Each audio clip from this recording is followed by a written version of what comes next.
Hello and welcome to Esther's Gardening Adventures. I'm Esther, and this is a long overdue update on my garden and life in general. This spring and early summer has been one of the busiest of my life. I don't have children, but I do have a demanding job and I have a lot of things going on with friends and family. A lot of things got in the way this spring of me really having time to dedicate to the garden, to dedicate to the channel.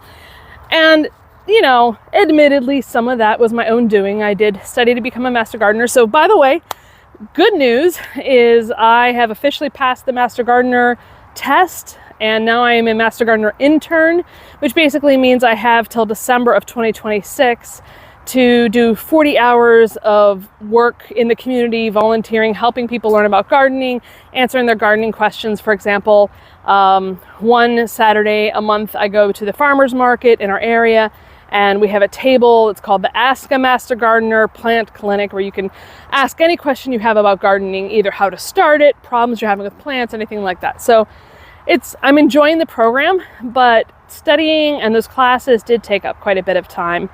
And then in addition to that, and I won't get into a lot of detail, but my parents, who have lived in Maryland for the vast majority of my life, for more than 40 years, for multiple reasons, moved to Colorado. Now, the good news is they moved to closer to their grandson. They're living with my brother and his family, and he graciously opened his doors for them and offered for them to stay with him, to live with him. But that meant my parents, who had been here for 40 years, had a lot of stuff to go through in a short amount of time. And my mother and father's health is good, but it's not what it was 10 years ago. So really I had to do all the heavy lifting, all the clearing of 3 very full storage units, helping them sort through things. I mean, they did a lot of work on their end, but it was a lot on my shoulders. And my sister and my brother very much helped out with that stuff too. But yeah, the heavy lifting was mostly my job, and that's fine. Like I've been building up my muscles through swimming, through gardening and other things. And I have a really good, strong, although I'm not necessarily skinny, I have a very strong body core strength. So I didn't hurt myself or anything, but yeah, needless to say, the garden has probably come in last in that order. And really, the problem is the weather has not behaved, which of course, you know, that's how it goes.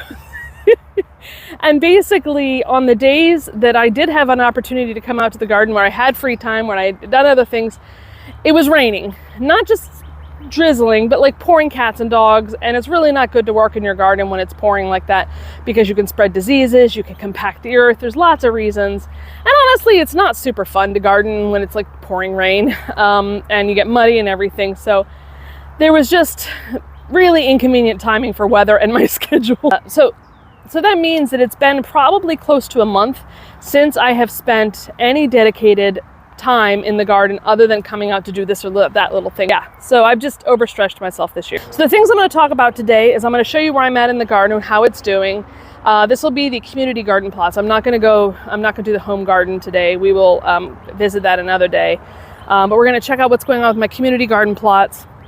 And then I'm about to go back and harvest garlic. I've started filming already, harvesting some garlic, but I had to take a lunch break. So we're gonna go harvest more garlic and get to see, we'll get to see, basically, if you recall, I had to relocate my garlic in the spring, and this is hardneck garlic, which means you plant it in the fall, and it basically takes 8 to 9 months to come to maturity. So I'm harvesting the garlic, and we're gonna see if I got cloves, if they even split, because you need the cold temperatures. Whoa, big bug just flew into my head. Where'd it go? And then I'll take you around the garden and show you where I'm at. So the thing I have done is, behind me you can see that really tall patch of weeds, and there's some milkweed in there that's good for monarchs, so I haven't cut it all down, but that is how tall, basically from where this tomato plant is all the way back to the fence line, the weeds were this morning. And I spent probably 3 hours, an hour and a half to 2 hours actually, weed whacking that whole area, other than where my garlic bed is, to get the weeds lower and to kind of clear a little bit of the weeds. because first of all, it's very unsightly and overwhelming when you look at it. And I also needed to weed whack the paths between the beds. So I have 3 rows of actual beds that I've planted vegetables in this garden, and then I rent a second plot that's 25 by 30 feet. We'll go see how that's doing, and I need to weed whack that still, but we'll still walk through a little bit, I think, if I have time today, and harvest some things. Because the good news is, although I have neglected and the weeds are growing. Now, one of the other things that happened for me for work was I had a massive trip. In fact, I'm just gonna weed while I'm talking to you.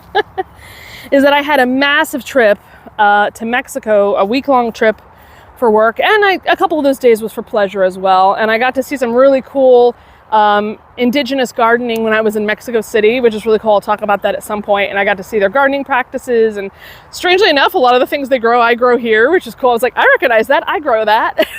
Anyway, but what I wanted to tell you was that it rained really hard for a solid week before my trip. And then while I was gone, it went into the 90s, up to 100 on multiple days, no rain. And so I wasn't here to water my garden. The good news is, because I had neglected my garden and hadn't weeded it, the weeds helped keep the ground moist.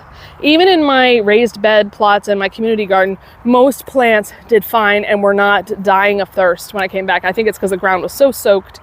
And we have some really great tomatoes. Oh, it looks like some of them are splitting already. Yeah, we have one that's already split or been eaten into by a critter, and that's my bad. I usually don't let tomatoes get this ripe on the vine. I typically harvest them as soon as they start blushing. Let's see. Oh, this one got a little nip, but I can get around that. So yeah, we're getting tomatoes. These are my early girl hybrids. And I'm actually kind of surprised this plant didn't die in the heat, because early girl is a cooler weather early tomato that doesn't necessarily do great with extreme heat. At least that's what I'd heard before, but it seemed to have survived it. It has a little bit of disease on some leaves, but this plant's doing pretty well. We'll go and see. The other community garden, my 2 early girls got diseases, and they're still producing tomatoes, but I'm gonna have to pull them this week. But I'm getting tomatoes, which is great, and I see some peppers maturing and other things. So let's get going and let's walk around and see how everything's doing. Now this is a bush squash plant that so far has not been killed off by anything. All right, so you already saw me take that. These are pepper plants. I think these are Jimmy Nardello. I'll find the label for it. We got some beautiful peppers coming in here, looking really great. I think these have to turn red before I harvest them, so we're going to let them continue to develop. If I recall correctly, this was an eggplant, and as is often the case when you don't weed, eggplants do struggle. They really can't handle competition from weeds. So this eggplant is struggling, mostly from pest pressure and weed pressure, i.e. I didn't weed. So I need to come in and clear this so it gets plenty of sun. This is a Fakel tomato plant, and it looks like it may have had, some blossom end rot, which just basically means the watering has been inconsistent, which is not an inaccurate statement. But it looks like most of the ones that I see otherwise do not have that problem. Blossom end rot tends to be something that happens earlier in the season before plants kind of figure out the water cycle. So I don't panic as much for that. Got some jalapenos growing. This looks like banana pepper, I think. There's ants all over that. I think these are Jimmy Nardello, just based on the curls already on them. Here's another tomato that doesn't have any ripe fruit. So here's the problem with extreme heat. Look at this. This blossom fell off the plant, and I can almost guarantee you it's because of the extreme heat. Tomato plants in general drop their blossoms anything above like 90 typically, or 95, and so if you have extreme heat, you're going to lose a lot of blossoms. But it looks like some may have survived, and so hopefully, it looks like, we'll see, maybe this one's still going. I'm not going to pull it too hard. But yeah, we lost some blossoms, but it looks like it's still gonna produce. This one, these are a couple different pepper plants. They're not as far along. I don't remember what kind of tomato this was I planted. But there's a stake, so that means I actually did plant it. Oh, this poor, what was here? Was it a pepper? Are you a pepper plant? I think I can't tell which one was the original. Now, if we look over here, we can see the Nagasaki purple eggplant does have a fruit growing on it. So that's awesome. Probably 2-3 weeks. It'll be ready. Yay! All right, I'm just gonna give you an overview. You can see where I weed whacked over here. And this, see how tall these weeds are? That is how tall this eye line was all the way to that row right there. Oh, actually all the way up to these plants. So I've weed whacked, and a lot of these are, I forgot the name of this. It's something something or other. This horseweed, I think, or something. This thing sets a really strong root and is hard to get rid of once it's established. And weed whackers really don't take it down well. You need heavy clippers. So what I'm going to come back through is actually pull them out of the ground. But I really just needed to have a space that looked clean as possible and clear, and that wouldn't feel as overwhelming. That was my main goal today. Yeah, you can see over here the bases, the stems of the weed whacker really couldn't take out without kind of winding in a circle. And per the new rules for this plot, we have to have 4-foot clearance. So I also weed whacked equally high and thick and dense weeds, not counting the milkweed, along the fence line. So that was a pretty heavy job. And I'm about halfway through harvesting the garlic in this bed. So let's finish that up. I did weed this bed twice, but you know, a month of not tending it, this is what it looks like.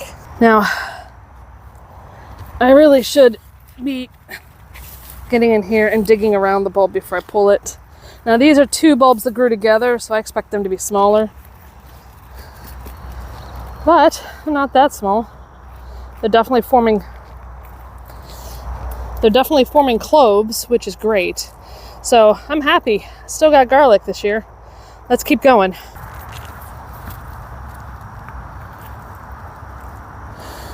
Doesn't look rotted, which is great, given all the rain we had. Now see, some of them I didn't get the scapes in time, and you can see they've formed their own. I've actually eaten some of these. They're really tasty. These little, I'm gonna take that too. They're really flavorful. So that means I'm probably gonna get a smaller head. Yeah, it's not, honestly, the size difference isn't that huge.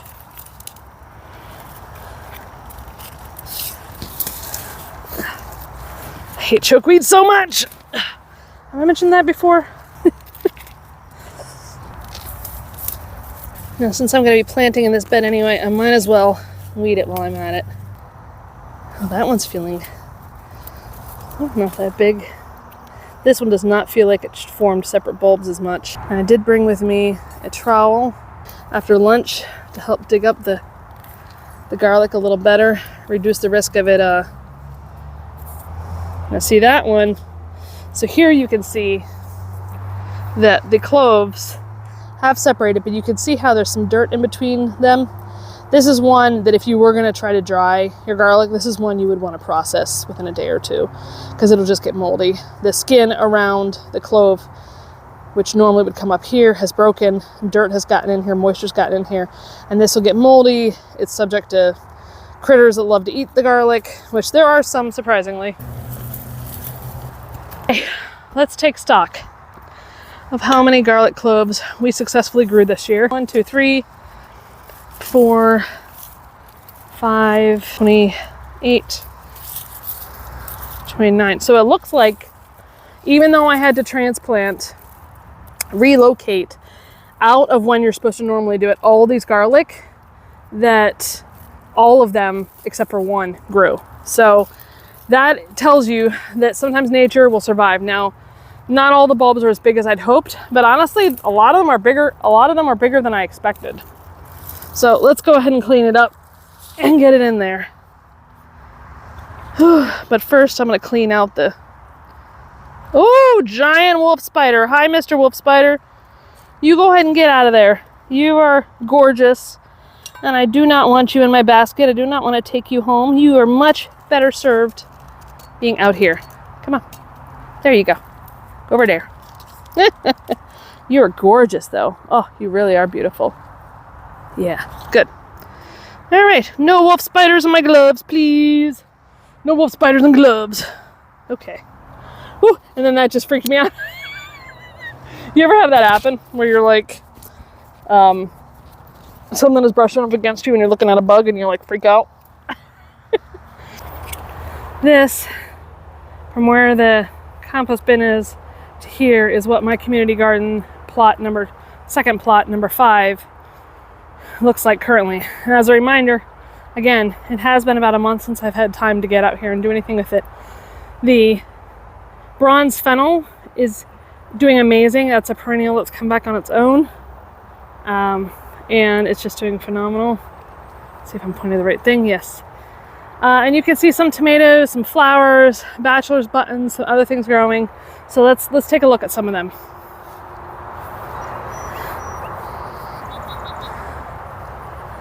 Don't see any ripe tomatoes on this row. Got some volunteer bronze fennel and some volunteer, oh, I forgot what this is called. I'll put the name in. Tomatoes, zinnias, peppers, peppers and tomatoes. Let's see, I have a tomato plant in there somewhere. My peanuts are doing okay. I need to weed around them, but these are the peanuts here. So I need to weed around them, but I need to weed them, the bed here, but the peanuts. And look at the kale. I haven't harvested any kale this year. I need to do some today. A lot of these are weeds. And then here's the 2 tomato plants I was talking about that are the early girls that got the diseases early on. And I'm going to go ahead and harvest as many of these tomatoes as I can right now so that I don't lose them. Here you can see the okra that I planted is starting to take off. I need to weed this bed desperately, but you can see the different okra plants. There are some eggplants in this bed that I have to clean up and see if how they're doing. Right now I can't tell.